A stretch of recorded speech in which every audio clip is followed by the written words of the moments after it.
Gotta come over. I tell them to learn as much as they can, and not just what the school teaches them, Right. but on their own as much as they can. Right.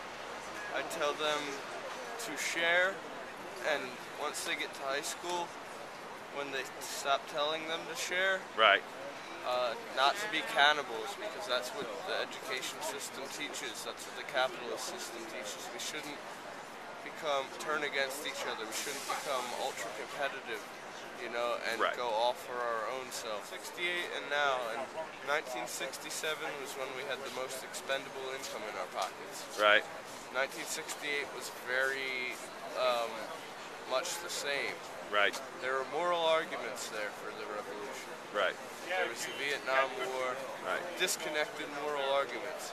Now the middle class is becoming the poor. Right. The poor are jumping off of bridges. I've talked to 3-4 people, and everyone's been decent, articulate, and you know. The news, the mainstream news will never understand what we're doing. If they don't understand it now, they'll never have a clue what's going on here.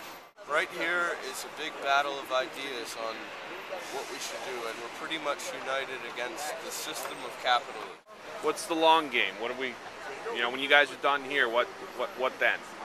When they kick us out of here, because we won't be done here until they actually use military force to get us out of here. Right. Use violent methods to get us out of here. Right. Or the law, you know, by some manipulation of it. Right. When that happens, we're going to go back to our communities and organize. Like, more recently, the idea of class, Right. it's kind of gradually disappeared from the 1920s on. Like, Right. even if you wanted to say something bad about a person, you said it with a sense of class. You had some dignity about you. There was a moral ethics, and Right. it's kind of dissipating in this country as capitalism grows.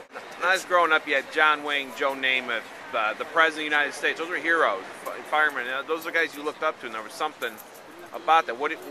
Your guys' age, who was your hero growing up? My hero growing up? My history teacher. Yeah? Yeah. He told me, always question everything. Don't take everything you see as absolute fact. He made me become the person I am today, partially. When I was your kid's age, my hero, 11, 12, my hero was Israel Bissell, who was, don't give me that look. Exactly, and that was one of the reasons he was my hero. He was the actual man who did Paul Revere's ride. Paul Revere only did like 2-3 miles. Israel Bissell was the one who warned about the British. Right. They were coming. 1 by land, 2 by sea. Read that story again and then look it up. For your kids, you know. Right. That's the real story that you guys should learn. Funny you say that. I'll drop a name that ain't popular with young kids. Glenn Beck did a show about that guy. Yeah. He did a whole Please tell segment. me you're not a Fox News guy.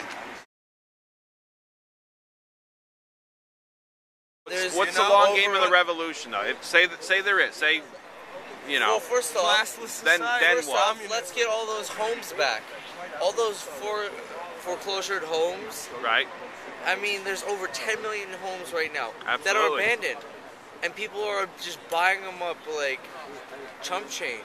That was the only job sector that was doing anything the last 10 years. I think it was artificially inflated to keep jobs, and jobs Well, I translate mean, it was into mostly votes. stimulated by the bank loans. Kennedy was the only one that wasn't a puppet. We've seen what happened to him. Yeah.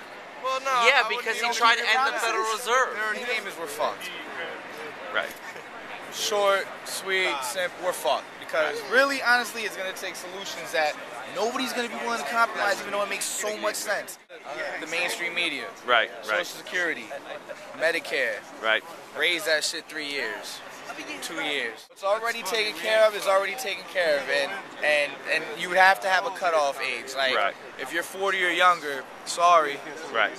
So you're gonna work 3 more years. That's right where I am, and I've known since I was 10 years old there wasn't gonna be no I know Social that Security it's not, around. it's not gonna be there for me. Like, Right. it's just not gonna be. I could accept that. Right. Medicare has to be there for me though. Right. Social Security doesn't have, like, that is kind of my responsibility. Healthcare is so expensive that it has to be the government's responsibility, in my opinion. Too much money filtering through too few hands for it to be used efficiently. Translates into a whole lot of power. Exactly. You know? You got the power of holding somebody's pill bottle. You got them. Got it. They'll do whatever the hell you tell them to do. Or die. Exactly. There needs to be a new tax bracket created. Right. 250,000 a year and 5 million a year shouldn't be taxed on the same level. You make $5 million or more, I want 50. I want half of that shit. Right. Half of it's got to go back. Right, right. You know? Yeah, the guy making $250, the guy that owns the restaurant employs. Unless you decide to spend that money to pure charity work in America.